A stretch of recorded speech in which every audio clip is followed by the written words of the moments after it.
1985లో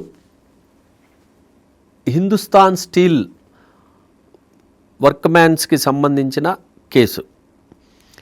ఇది standing order 32కి సంబంధించిన case. ఇది వాస్తవంగా దీని పూర్వపరాలు కనుక మనం పరిశీలిస్తే Hindustan steel limited Durgapur steel ప్లాంట్లో మనస్ కుమార్ ముఖర్జీ అనే ఆయన పనిచేస్తున్నాడు.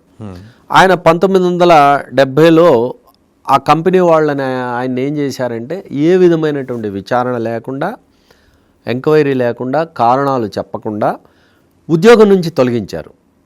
తొలగిస్తూ ఈయనకి ఇచ్చిన ఉత్తర్వు ఏంటంటే ఇకపై ఈ ఉద్యోగిని కొనసాగించడం సముచితం కాదు అని మాత్రమే రాసి ఉంది. ఓకే, రాసి ఉంటే దీన్ని ఏం చేశాడంటే ఆయన సుప్రీంకోర్టులో ఛాలెంజ్ చేశాడు. ఈ స్టాండింగ్ ఆర్డర్ 32 ఏం చేస్తుందంటే, ఏం చెప్పుద్దంటే ఏదైనా ఉద్యోగిని కొనసాగించడం అసముచితం లేదా భద్రతకు వ్యతిరేకం అని ఉద్యోగం ఇచ్చిన యజమాని కనుక భావిస్తే ఆయనని ఏ విధమైనటువంటి నోటీస్ ఇవ్వకుండా తొలగించవచ్చు అని చెప్తుంది. అలానే అయితే ఇక్కడ కొన్ని ప్రశ్నలు ఉన్నాయి. ఈ ప్రశ్నలు ఏంటంటే, మరి ఈ నియమం సహజ న్యాయ సూత్రాలకు అంటే ప్రిన్సిపల్ ఆఫ్ న్యాచురల్ జస్టిస్కి అనుగుణంగా ఉన్నాయా లేదా అనేది క్వశ్చన్.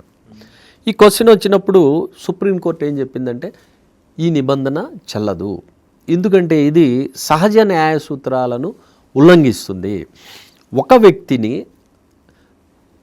ఉద్యోగంలోంచి తీసేసేయడం ముందు అతనికి నోటీస్ ఇవ్వాలి, ఎంక్వైరీ చేయాలి. ఎంక్వైరీ చేసిన తర్వాత ఆ ఎంక్వైరీలో ఏవైతే ఫైండింగ్స్ ఉంటాయో ఆ ఫైండింగ్స్ మీద నోటీస్ ఇవ్వాలి.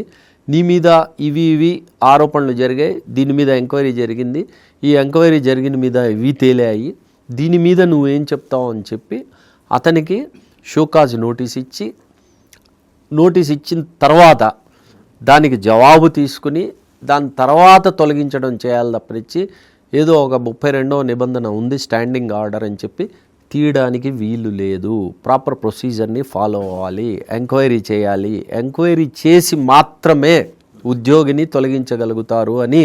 అది కూడా హేతుబద్ధమైన కారణాలు ఉంటేనే ఎంక్వైరీ చేయాలి, అతనికి వాదన చెప్పుకోవడానికి అవకాశం ఇవ్వాలి. వాదన చెప్పుకున్న తర్వాత కూడా ఒకవేళ తొలగిస్తే లేదా ఏదైనా ఈ ఇంక్రిమెంట్లు వీటిని తొలగిస్తే మళ్ళీ దాని మీద అప్పీల్ చేసుకోవడానికి కూడా అవకాశం ఉండాలి అనేది ఈ తీర్పు యొక్క సారాంశం. దీనివల్ల ఉద్యోగులకు ఉద్యోగ భద్రత అదేవిధంగా ఏ విధమైనటువంటి కారణాలు లేకుండా ఉద్యోగుల్ని తొలగించకూడదు అనేది ఒక నిబంధన ఏర్పడింది. కాబట్టి ఉద్యోగులు వారి ఉద్యోగ భద్రత ల్యాండ్ మార్క్ జడ్జిమెంట్ అయింది.